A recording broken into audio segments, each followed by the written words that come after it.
International market में जो दाम बढ़ते हैं तो हमारी जो कंपनी है वो उसी दाम पे लेती है। तो क्या चुनाव को देख के घटाया अभी? ऐसी बात नहीं है, चुनाव तो होते रहते हैं, क्योंकि ऐसा बात नहीं है कि चुनाव एक ही बार, चुनाव तो होते रहते, 6 महीना में चुनाव हो जाते हैं, तो चुनाव के लिए बात नहीं है, ये सिद्धांत लेते हैं हमारी कंपनी। एक बात जो विपक्ष हरदम उठाता है कि बीजेपी रोजगार के बारे में कुछ बात नहीं करती है। क्यों नहीं करते हम लोग रोजगार पर? हम लोग हर एक महीना, आपको पता होगा शायद, हर एक महीना हम लोग रोजगार मेला लगाते थे। हर एक महीना रोजगार मेला लगा के हम लोग रोजगार अपॉइंटमेंट लेटर डिस्ट्रीब्यूट करने जाते थे। मैं भी मंत्री हूँ, मैं भी कम से कम 10 बार मैंने जा चुका हूँ रोजगार मेला में और अपॉइंटमेंट लेटर डिस्ट्रीब्यूट कर। प्रधानमंत्री का कहना था कि हम रोजगार देंगे 10 लाख, और दिया गया था। अब देखिए।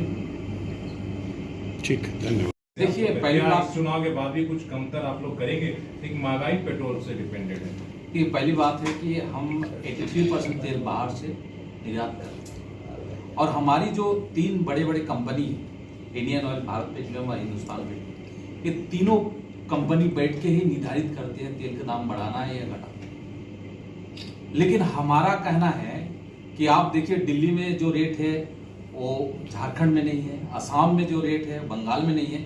इसलिए हम भी चाहते हैं कि जीएसटी में अगर लाया है तो पूरा इंडिया में तेल का दाम एक ही होगा। आप दिल्ली जाइएगा तभी वो रेट मिलेगा, आप असम में जाइएगा, पंजाब में जाइएगा, कहीं भी रेट एक ही होगा जीएसटी में, अगर हम लोग लाना चाहते हैं। लेकिन विपक्ष इसमें सहमत नहीं हो रहे, क्योंकि हमारी 2-3 बार हम लोग इस प्रस्ताव को रखा था जीएसटी काउंसिल में कि पेट्रोलियम जो भी हमारे प्रोडक्ट है उसको जीएसटी में लाना चाहिए। इसलिए अगर जीएसटी में आ जाते हैं तो किसी का बोलने का रास्ता भी नहीं रहेंगे और हर एक जगह इक्वल हो जाएंगे दाम।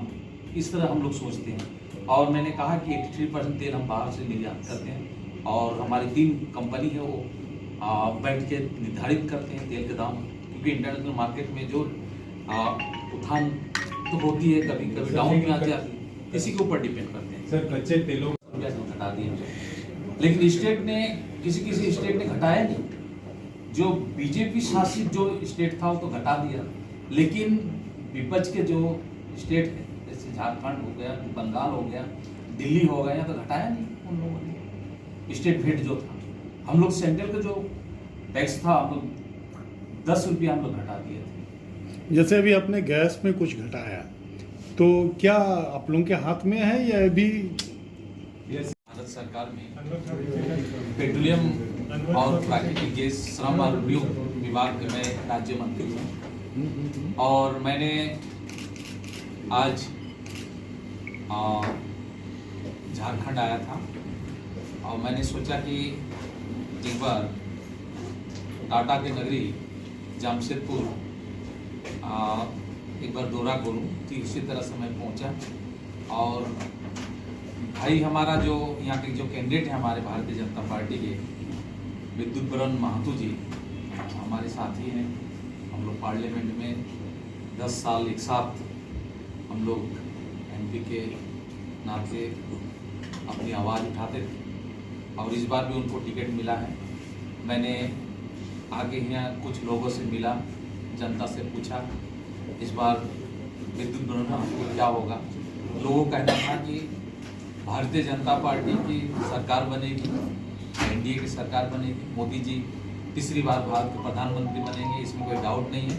और उसी तरह से विद्युत बरण महतो भी बहुत वोटों से जीतेगी, इस तरह से मुझे पता चला। और आप लोग पता है, यहाँ जो झारखंड मुक्ति मोर्चा जो सरकार चला रही है वो तो आपको पता ही है कि जेल में है, यहाँ के जो सीएम है, और जो यहाँ कैंपिंग करने के लिए आए हैं जैसे केजरीवाल कहना चाहता हूँ, वो भी बेल में है। तो ऐसे लोगों को लोग विश्वास में कभी नहीं लेंगे, और भारतीय जनता पार्टी को वोट देंगे, और पूरा विश्वास है तो विद्युत बरण महतो जी बहुत वोटों से जीतेंगे। इतना भ्रष्टाचार है यहाँ कि आप लोग तो मीडिया से जुड़े हुए हैं, आप लोग मुझसे ज़्यादा जानकारी है, क्योंकि हम लोग तो दिल्ली से आए हुए हैं, आप लोग जानकारी हैं। आज यहाँ देखा जाए, बालू माफिया हो, भूमि माफिया हो, ऐसे अनेक माफिया, ऐसी सरकार यहाँ चल रही है। और जरूर इस बार 23 तारीख हमारी 25 तारीख इलेक्शन है और पूरा विश्वास है हमारी 14 जो सीट है हमारा झारखंड में 14 के 14 सीट हम भारतीय जनता पार्टी जीतेंगे। सर ये कोल्हार